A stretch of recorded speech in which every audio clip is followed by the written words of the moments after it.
Приветствую вас, уважаемые телезрители. Сегодня в вашем доме по-настоящему дорогой гость. И гость не такой уж частый сейчас в Москве, но каждый его приезд – это, несомненно, праздник.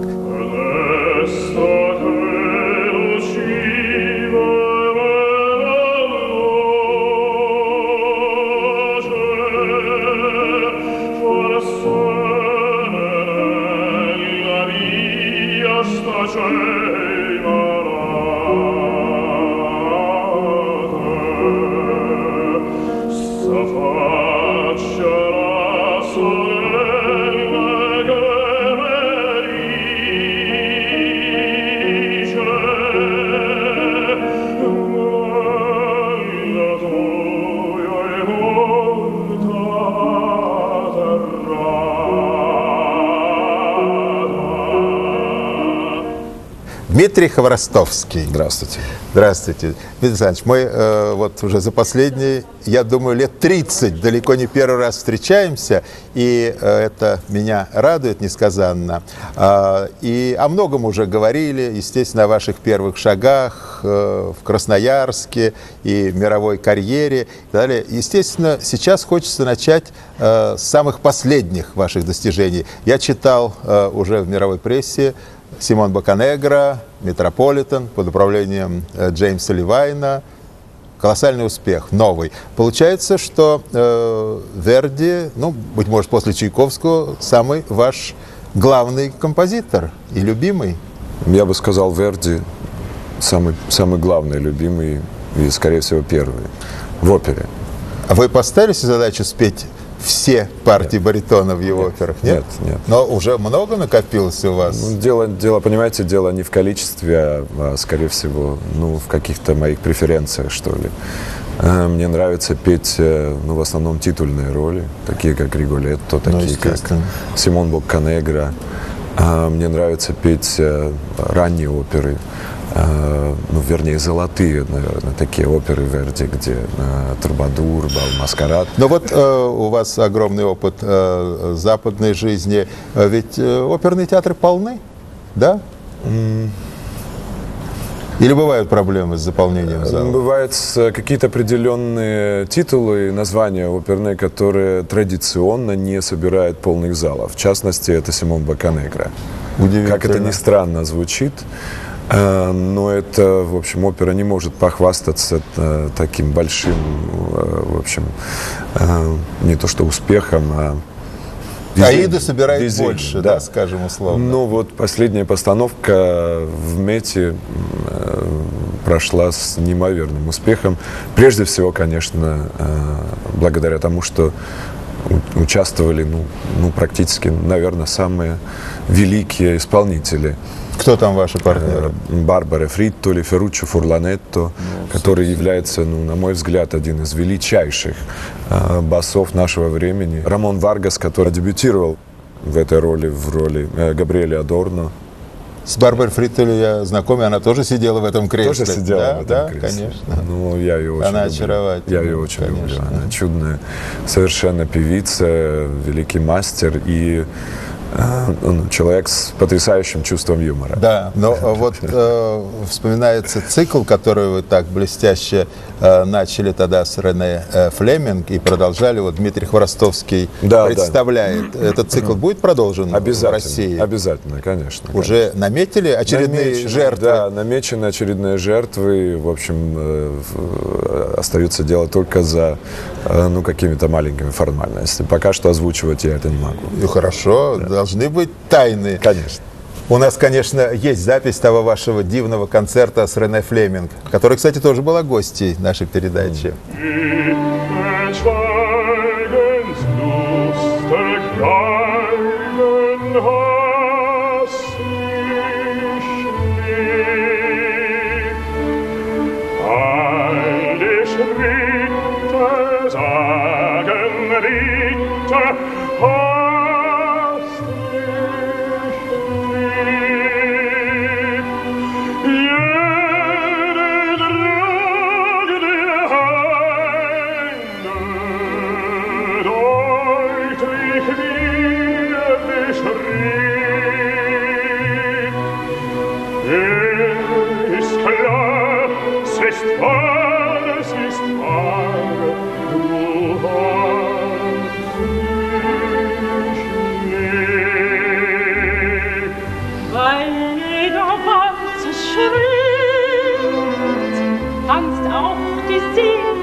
помимо вот премьеры Симона Бокканегры, я знаю, что вы подготовили новую и камерную программу, и уже состоялся цикл концертов в Америке, да? И да, там же от Чайковского и Танеева, да, вплоть до Форе, Лист, да. А вот Листа, как вы составляли этот эту год как программу? раз является годом Листа, и, в общем, мой коллега, великолепный пианист Ивар Илья. Но это ваш постоянный. Вот последние несколько лет, вот 5-6 лет мы концертируем вместе. Не так часто, как, в общем, хотелось бы, так как, в принципе, опера, конечно, ну, практически все мое время занимает. И поэтому для меня, в общем, пение камерной программы и подобных концертов — это, конечно, большая и, ну, в общем, вещь достаточно значимая. А как выстраивалась эта программа? Там есть какой-то стержень? Или просто нравящиеся вам вещи? Скорее всего, даже не нравящиеся мне вещи, пока вот я не начал их петь. В общем, в основном было так с стороны Ивара Илья, который, в общем, мне предложил этих композиторов. Что-то очень много мы выбирали, что-то я отметал сразу, что-то я не сразу. Что-то я вообще не смог отмести, потому что он настаивал. В результате получилась, по-моему, очень интересная, компактная программа, яркая программа. Но вы ее, как говорится, обкатали в Америке. Обкатывается еще, она в процессе обкатки. Это дойдет до России, но когда до Москвы? до России дойдет, то эта программа уже будет, мне кажется, что достаточно обкатана, чтобы уже не быть, не стыдиться, что ли, этого.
Я не знаю, ведете ли вы учет, но я уж твердо знаю, что у вас в репертуаре более 30 оперных партий. Нет, 30 оперных партий у меня нет, учет я не веду.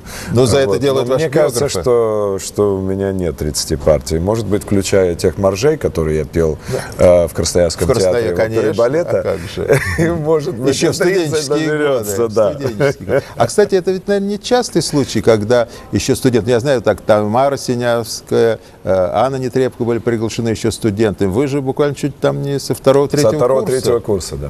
Уже были в театр приглашены. Но это мешало учебе? Наоборот. Ну, в общем, как-то это все поставило на места. Но школа хорошая, конечно. Школа — это самое, ну, в принципе, это, конечно, огромный аванс, что ли, который я получил практически на самой заре, что ли, моей карьеры, когда еще являюсь студентом, еще совершенно не оперившимся, но уже мнящим себя на одном уровне с там, теми же Паваротти, там, Каррерас и так далее. Но если бы вы не мнили, может, вы бы не достигли таких успехов. Вот, так что я, в общем, как-то это воспринимал как должное. Я только сейчас могу понять, что это, конечно, был большой аванс для меня. Большой. Но, может быть, некоторая доля самонадеянности, молодости, она помогает. И приличествует. Помогает. Кстати, насчет Паваротти я вспомнил, что когда в 1989 году состоялся вот знаменитый конкурс BBC в Кардифе, с чего начался ваш взлет уже такой космический, то там один из членов жюри написал, что редко случаются такие явления, когда появляется некий волшебник, который способен очаровать публику. 20 лет назад это был Паваротти, теперь это Хворостовский. И вот вас уже тогда, хоть это и разные голоса, сравнили с Паваротти. А потом судьба же вас свела с великим не так часто, но тем не маэстро. менее, в принципе, мы знакомы. Я могу сказать, что, в общем, я горд тем, что мы были знакомы, то, что я пел с ним. И я пел с ним практически в самом начале своей карьеры. Поэтому для меня это был большой тоже и аванс, и большой подарок в моей судьбе.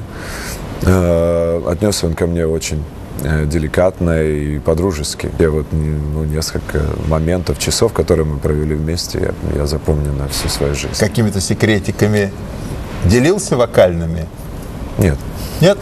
Не говорил, как надо резонаторы употреблять? Я не думаю, что он вообще знал, как употреблять резонаторы. Он был от Бога? Он совершенно от Бога, певец был. Скажите,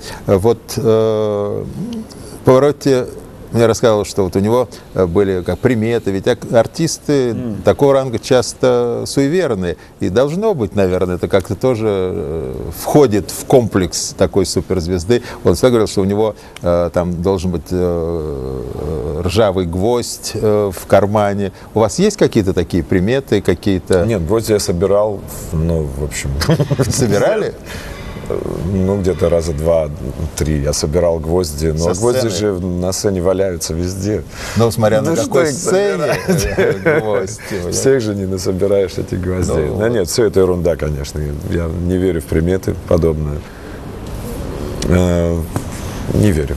Ну, а вот теперь, когда вы уже столь маститое занимаете положение в опере, вы молодежи оказываете поддержку? Вот замечаете какого-нибудь молодого, как вы 30 лет назад, скажем? Да, что мне говорите 30? Вообще 30-то еще нет. 20, 25, может быть, от силы еще нет. Вы меня не старите. Я не старю, я знаю, Дима, я знаю даты. Я знаю, что вы родились через 1,5 года после полета Гагарина. Да. А мечтали стать космонавтом ведь, космонавтом? Ну, как тогда в том все анекдоте, мальчишки. да, космонавтом. Космонавтом. Ну, тогда все мальчишки мечтали. Но я понимаю, что вы росли в атмосфере музыки. Да. Папа Александр Степанович хоть и химик, но обожал музыку, и у вас богатейшая была коллекция. Да. Но были же нормальные он был музыкант, увлечения. настоящий энтузиаст, который, в принципе, для меня всегда является примером. Я тут помню недавно на одном концерте в Москве, когда родители присутствовали ваши, и потом пришли за кулисы. Но это же действительно невероятное счастье, так гордиться сыном. Они, скорее всего, даже, наверное, не сколько гордятся, сколько переживают за меня. Эти переживания, конечно, они еще распространяются на меня. Поэтому, в общем, выступать на сцене перед моими родителями, это втройне ответственно.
Я помню, так же трепетно вы относились к своим выступлениям в присутствии великой Ирины Константиновны Архиповой, которая вас тогда заприметила на бакинском конкурсе Глинки и дала первую премию, и очень вас любила и верила в вас.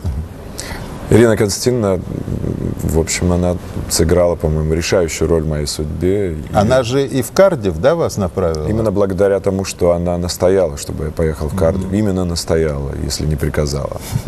Но у нее был властный характер, и надо было в общем, она здесь. сказала, что поедешь ты, хотя я хотел ехать на другие конкурсы. Но у вас уже была Тулуза, как бы да, право за выбора, плечами? что ли, было у меня, я мог выбирать. Но она мне сказала, в общем, сумела меня убедить и убедила меня в том, что Надо туда. этот конкурс, он был телевизионный, и она сказала, что там нужен комплексный певец, и ты должен ехать. Вот это я и поехал. Конечно, Ирина Константиновна на протяжении всей вот моей жизни, начала моей карьеры и впоследствии она меня поддерживала, любила и практически никогда не пропускала моих выступлений в Москве и направляла меня очень деликатно, зная, видимо, мой характер и догадываясь о том, как я иногда болезненно воспринимаю какую-то определенную критику. Тем не менее, она умела высказывать то, что она думала, и вот в частности она пела очень часто песни «Пляски смерти» Мусорского. Да. И помню мои эту первые ситуацию. выступления, они были, в общем, такие несколько эпатажные, что ли. В общем, благодаря, видимо, еще моей работе с тогдашним моим пианистом Михаилом Аркадьевым, было очень много контрастов, было много театральности, что ли. Она пыталась мне, в общем, как-то спорить со мной. Очень деликатно. Вы знаете, как вот кошечка вот так вот лапкой подправляет? Вот так вот она меня по всей моей жизни вот так вот меня вот направляла. Ну, как любимого котенка. Да. Вот. Но она имела право, потому что опыт Абсолютно. ее богатейший. Я помню как раз эту историю, когда я имел счастье тогда сидеть рядом с ней на вашем выступлении в Большом зале. И она, значит, с одной стороны восхищалась, а с другой стороны говорила, что вот его Запад его портит. Серьезно? Вот он уже красуется голосом, вот он не вдумывается в смысл того, что поет. Помните, а потом мы с вами у нее ужинали, и она действительно невероятно деликатно, но и настойчиво, правда, кое-что вам внушала. И мне кажется, что вы кое-что и восприняли ведь, правда, в своей трактовке после И этого. В самом начале, опять я возвращаюсь в тогдашним первым моим выступлением, она приходила ко мне и говорит: Дима, хорошо, но вот я знаю, как вот эту вот музыку петь. Ну, я знаю. Ну, потому что я знаю, но ты-то откуда знаешь? Да. Потому что у нее, конечно, и годы, и опыт, и школа потрясающая. Вот, поэтому, конечно, очень многое я вынес из наших с ней отношениях и наших встреч. Их было не так много, как мне бы хотелось, особенно хотелось сейчас. Я преклоняюсь перед этой великой певицей, великим человеком и благодарен ей за все.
Она действительно великая, что тут говорить. Хотелось бы еще вспомнить несколько действительно великих имен, наверное, которые прошли через вашу жизнь или вы через их жизнь. И здесь хотелось бы в первую очередь сказать о Георгии Васильевиче Свиридове. Да. Я помню вот историю, когда он присутствовал там в школе имени Мурадели, в знаменитой Поливановской гимназии, где вы пели «Отчалившую Русь».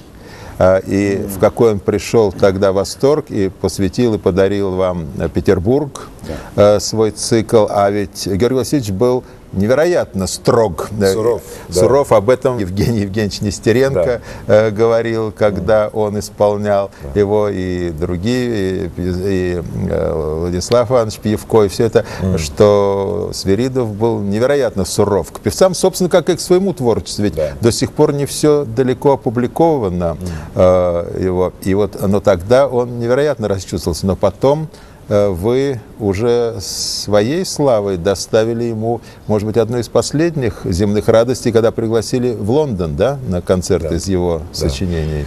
Ну, вы знаете о том, что Свиридов был строг и суров, я только слышал от других людей. Ко мне он относился очень бережно, очень по-отечески, и относился ко мне с большой нежностью, я бы сказал.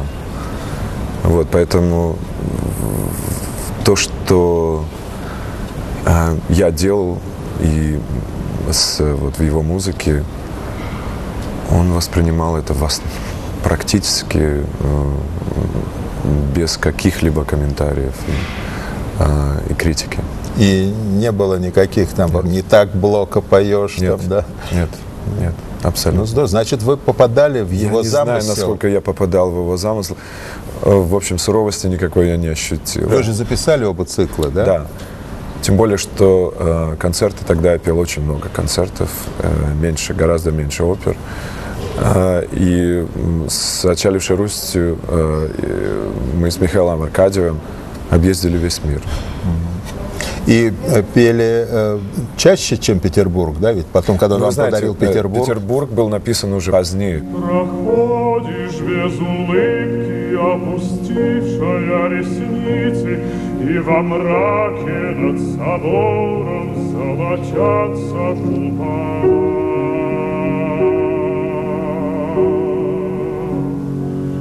Как лицо твое похоже на вечерних Богородиц, опускающих ресницы, пропадающих во мгле.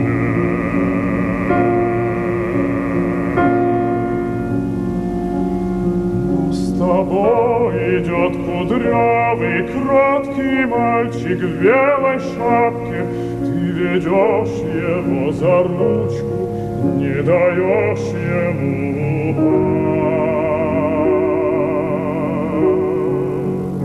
Поразительно, что вот такие, глубоко русские и стихи, и музыка вот находили отзвук. Меня, честно сказать, даже поражало, что вот исполненный вами блестящий цикл песен военных лет, который, естественно, здесь находил и находит такой отклик, что он и за границей воспринимается, и не только нашими бывшими соотечественниками. Вы знаете, у меня такое убеждение, скорее всего, что вот в классическом искусстве, в пении,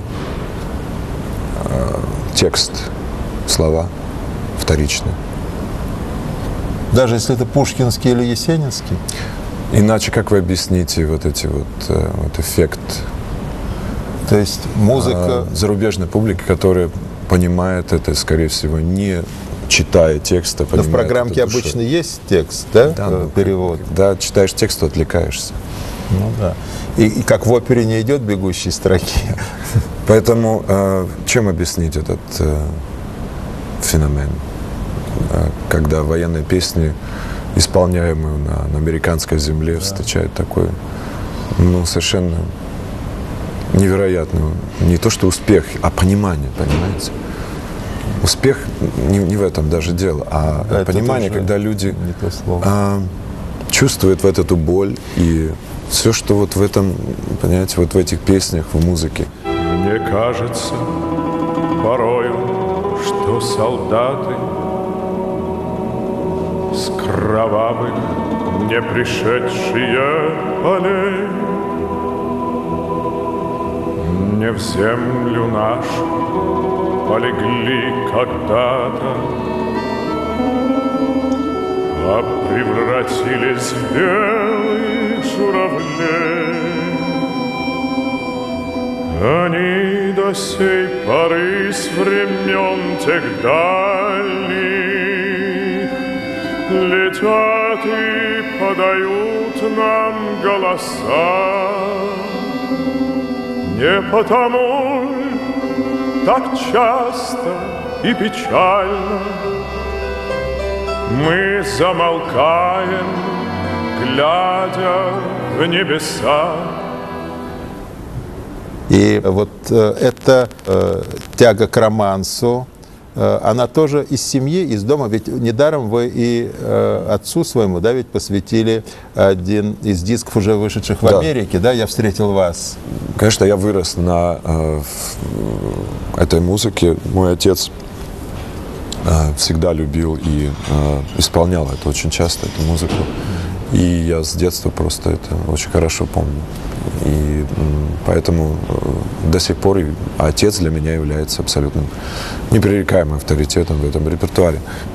И, конечно, каждое из моих исполнений, тем более записи, я как бы соотношу с тем, что делает и делал мой отец. Все-таки память детства слуховая тоже существует, живет. Безусловно, все образы, которые остались, которые мы имели, яркие образы, которые мы имели в детстве, они живут с нами всю оставшуюся жизнь, конечно.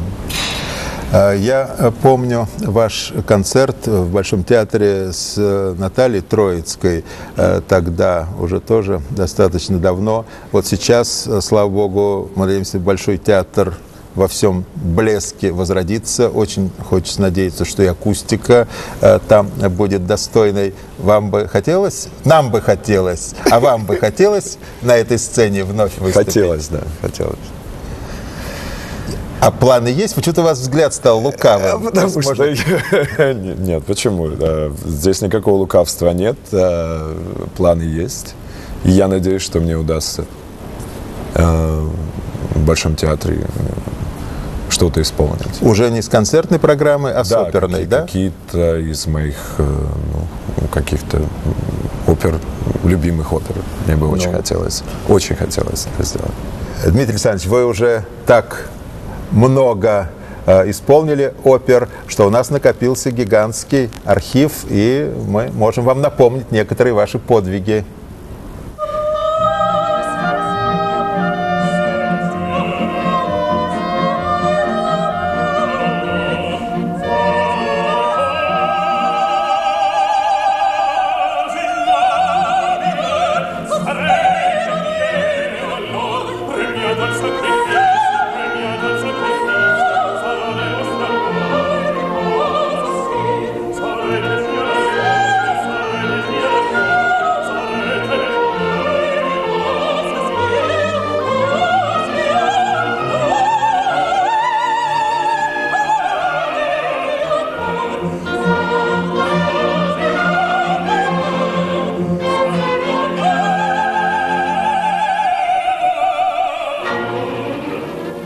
Я помню, что когда мы с вами говорили, предваряя показ на нашем канале Дон Жуана, где вы снялись и в роли Дон Жуана или Парелла, что именно на съемках этого фильма, да, фильма-оперы, вы познакомились с Флоранс. Правда? Да, да. Который... Нет, неправда. Нет. Почему? Нет. Мы уже тогда были знакомы. Нет. Мы познакомились на Дон Жуане, на первом моем исполнении Дон Жуана, вообще в опере в Женеве, да. А фильмы уже делали вместе. Красота твоя с ума меня свела и сушила добра молодца меня.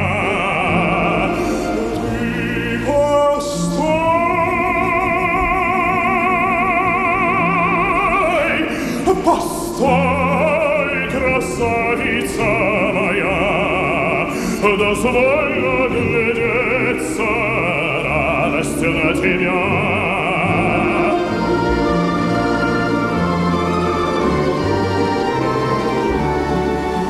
Дозволь оглядеться, радость на тебя.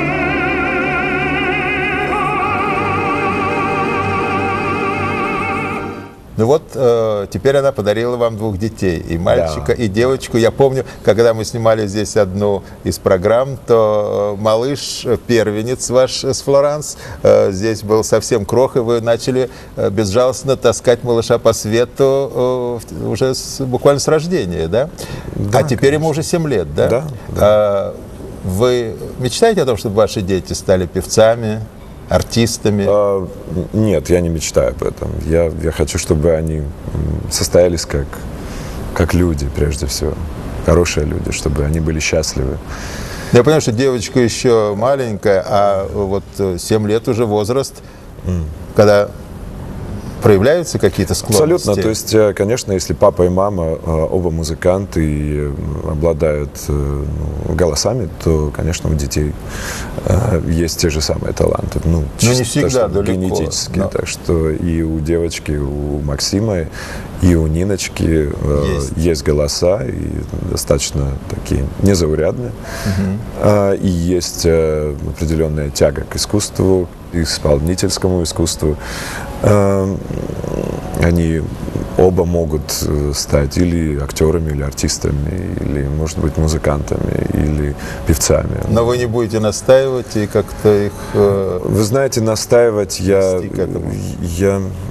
Главное, чтобы было счастливое детство. Не могу, да? не хотел бы. Надо, чтобы они к этому сами пришли. Хотя, в принципе, для того, чтобы стать настоящим музыкантом, нужно уже начинать не только с 7 лет, а раньше. Но в утробе мамы начинается воспитание музыкальное, если мама поет, и папа... но пальчики, чтобы бегали, уже надо пораньше. Уже надо, конечно.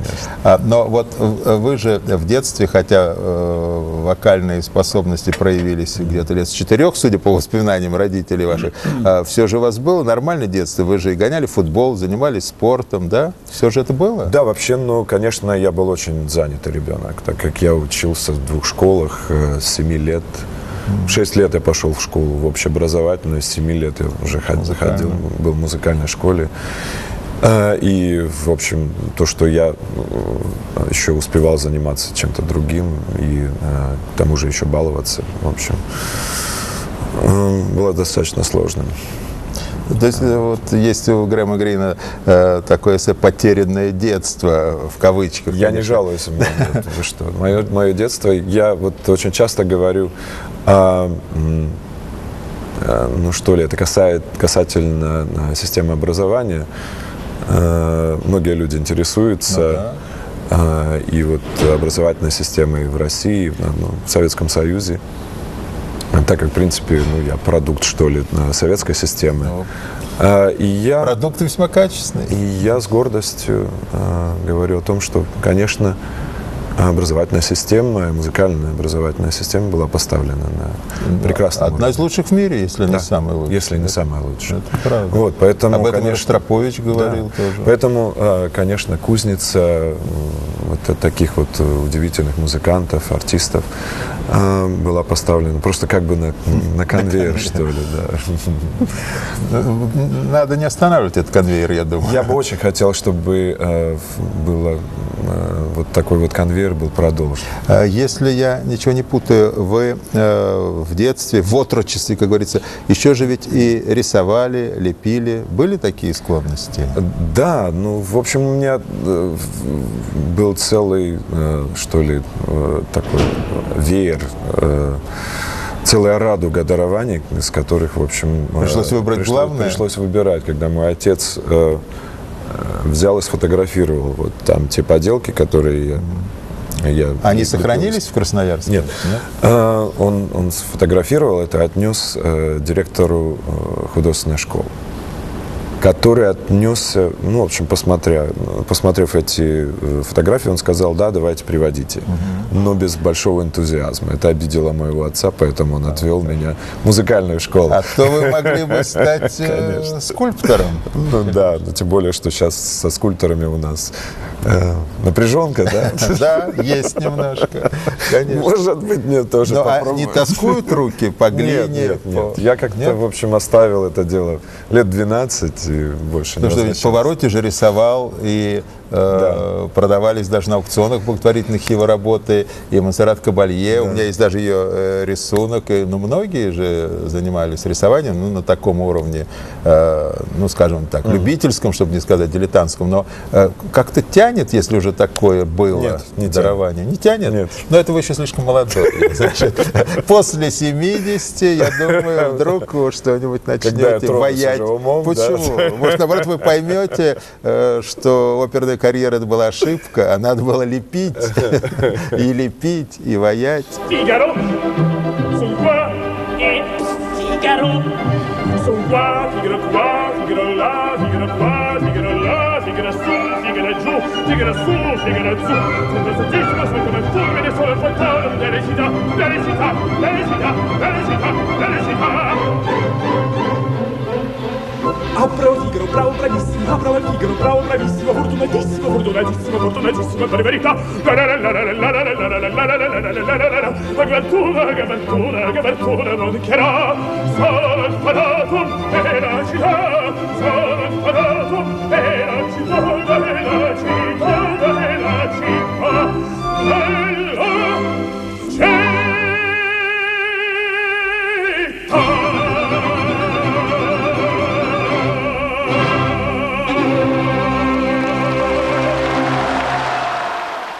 Дмитрий Александрович, спасибо, что вы вновь в Москве.